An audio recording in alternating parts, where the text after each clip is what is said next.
창세기 19장 1절에서 11절.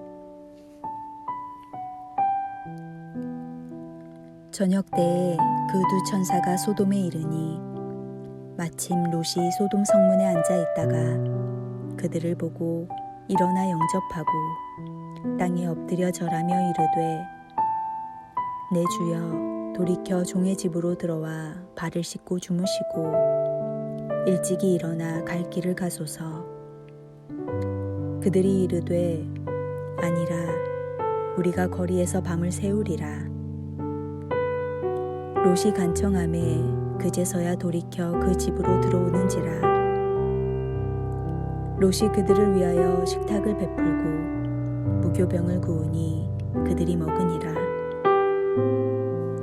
그들이 눕기 전에 그 성 사람 곧 소돔 백성들이 노소를 막론하고 원근에서 다 모여 그 집을 애워싸고 롯을 부르고 그에게 이르되, 오늘 밤에 내게 온 사람들이 어디 있느냐? 이끌어내라. 우리가 그들을 상관하리라. 롯이 문 밖에 무리에게로 나가서 뒤로 문을 닫고 이르되, 청하노니 내 형제들아, 이런 악을 행하지 말라. 내게 남자를 가까이 하지 아니한 두 딸이 있노라. 청하건대 내가 그들을 너희에게로 이끌어내리니 너희 눈에 좋을 대로 그들에게 행하고, 이 사람들은 내 집에 들어왔은즉 이 사람들에게는 아무 일도 저지르지 말라. 그들이 이르되, 너는 물러나라.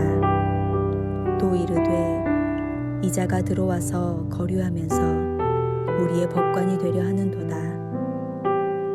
이제 우리가 그들보다 너를 더 해하리라 하고 롯을 밀치며 가까이 가서 그 문을 부수려고 하는지라. 그 사람들이 손을 내밀어 롯을 집으로 끌어들이고 문을 닫고 문 밖의 무리를 대소를 막론하고 그 눈을 어둡게 하니 그들이 문을 찾느라고 헤매었더라.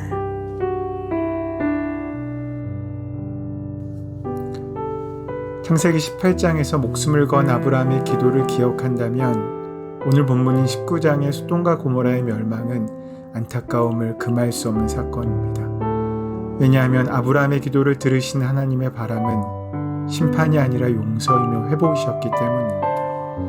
멸망은 하나님의 뜻이라기보다는 하나님의 슬픔입니다. 사람이 어디에 사는지에 따라 어떤 종류의 갈등을 겪는지가 결정됩니다. 예를 들어 한국에 사는 사람들은 한국이 안고 있는 시대적인 갈등을 같이 안고 살게 됩니다. 한국이 처한 사회적 갈등은 한국에 산다면 모두 함께 겪게 되는 고통과 같은 것입니다. 미국에 사는 우리들은 어떻습니까? 미국 사회가 안고 있는 갈등을 우리도 역시 똑같이 겪습니다. 인종 간, 계층 간, 세대 간의 갈등, 여러 가지 도덕적 위기 등을 함께 겪어냅니다. 개인이 잘났건지 똑똑하거든지 건강하든지 상관없이 그가 살아가는 사회의 영향을 받을 수밖에 없는 것이 우리의 삶입니다. 롯은 소돔과 고모라를 선택했기 때문에 그 성의 모든 갈등을 함께 겪어야 했습니다. 본인이 원하든 원하지 않든 상관없이 소돔과 고모라의 죄악이 그에게 영향을 주었습니다.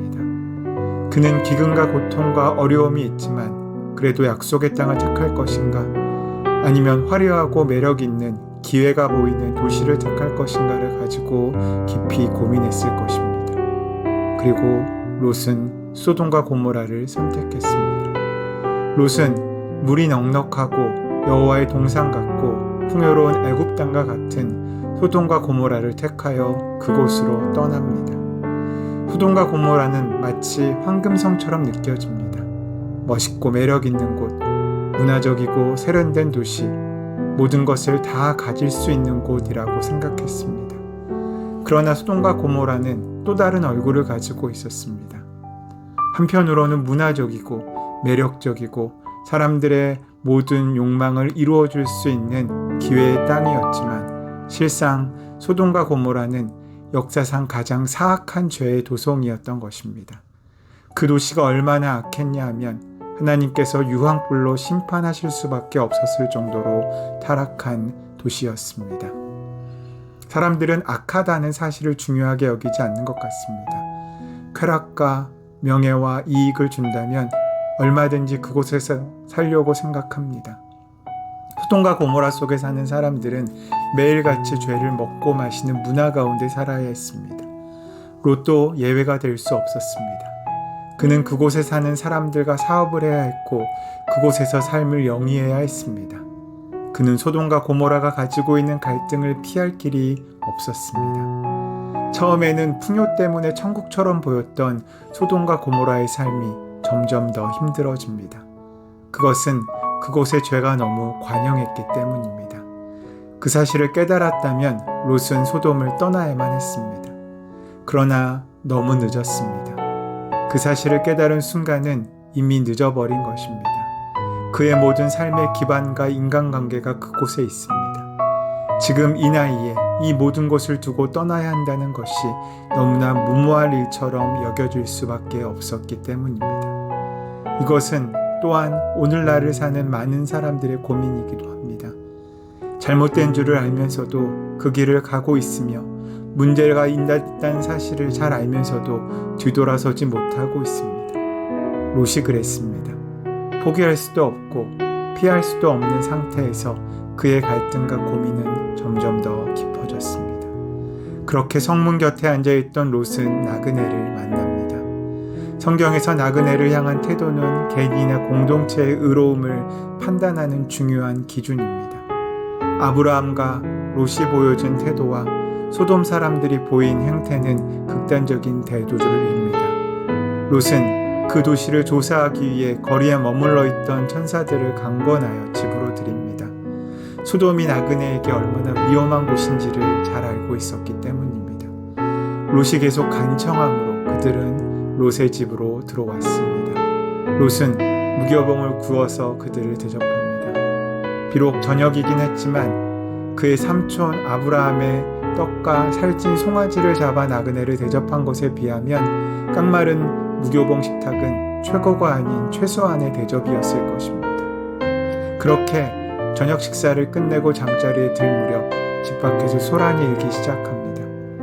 소돔의 남자들이 짐승떼처럼 몰려왔기 때문입니다. 그러면서 그들은 롯에게 나그네를 내어놓을 것을 요구합니다. 그들은 미지의 외부인들이 나타나면 오직 쾌락의 수단으로 그들을 인식하여 가장 수치스럽고 폭력적인 방법으로 인간의 존엄을 짓밟는 폭력성을 즐기던 집단이었습니다. 그들의 요구에 롯은 손님은 보호받는 것이 마땅하다며 두 딸을 내어주겠다고까지 말합니다. 이때 그들은 말합니다. 이놈이 들어와서 거류하면서 우리의 법관이 되려 하는도다. 이제 우리가 그들보다 너를 더 헤아리라. 그곳에서 롯도 역시 보호받지 못하는 나그네였을 뿐입니다. 이들의 대화는 소돔성이 이미 회복할 수 없을 지경에 이르고 있음을 보여주는 것입니다. 도대체 공의와 의는 어디에 있습니까? 하나님의 말씀을 믿는 사람도 없으며 이웃과의 관계에서도 하나님의 선한 뜻을 드러내고 사귀는 사람이 없습니다. 만약 롯이 아브라함 같은 의인이었다면 하나님께서 그를 통해서라도 소돔을 살려놓으셨을 텐데 그가 말하는 것을 들어보니 그 역시 하나님의 인정을 받을 만한 의인은 아니었던 것 같습니다. 그렇게 군중의 폭력성이 롯을 향하는 순간 천사는 초자연적인 능력으로 모든 상황을 종결시킵니다. 그렇게 모든 것이 드러났습니다. 나그네가 위험에 노출되는 이유는 인격적으로 그 존재를 존중받지 못하기 때문입니다. 만약 그가 함께 살아가는 이웃이었다면, 서로의 이름이 있고 삶의 이야기를 공유하는 사이였다면 그렇게 함부로 해를 끼칠 수 없었을 것입니다. 하지만 나그네는 앞으로 볼 일도 없으니 무슨 짓을 해도 상관이 없다고 여겨집니다. 이것이 고대 사회의 나그네가 처한 위험이었고 하나님께서 눈여겨보시는 현실이었습니다. 그런데 오늘날의 도시 문명에서도 역설적이게도 모두가 서로에게 나그네가 되어가고 있습니다. 철저한 익명성 속에서 서로를 혐오하고 맥락 없는 욕망과 분노를 표출합니다. 이유 없는 폭력 사건들이 점점 늘어납니다. 믿음의 사람들은 이 흐름을 멈추어 세워야 합니다. 롯은 실패했지만 우리가 모든 사람이 하나님의 형상임을 기억하며 나그네를 대접하고 약자를 환대하는 그 삶을 살아갈 때 그 땅엔 희망이 생길 것입니다. 우리가 살아가는 땅이 소돔과 고모라인지 아닌지는 중요하지 않습니다. 그 땅을 살아가는 우리가 의인인지 그렇지 않은지가 더 중요합니다. 오늘 귀한 의인으로 서셔서 여러분이 있으시기에 하나님께서 그 땅을 포기하지 않고 그 삶의 자리를 인정하시는 귀한 삶이 확인되는 복된 하루를 사시기를 소원하고 축원합니다. 모든 사람의 아버지이신 하나님, 그 누구도 혐오와 부당한 욕망에 먹잇거리가 되지 않게 하여 주시옵고, 하나님의 형상을 가지고 있는 한 사람 한 사람의 생명이 소중한 사람들로 살아가는 우리가 되게 하여 주시옵소서. 예수님의 이름으로 기도드립니다. 아멘. 이제 다 함께 주신 말씀을 기억하며 그 말씀을 마음에 심어 오늘 하루 말씀을 현실로 바꾸는 귀한 삶을 살아가기 위하여 함께 기도하는 시간 갖도록 하겠습니다.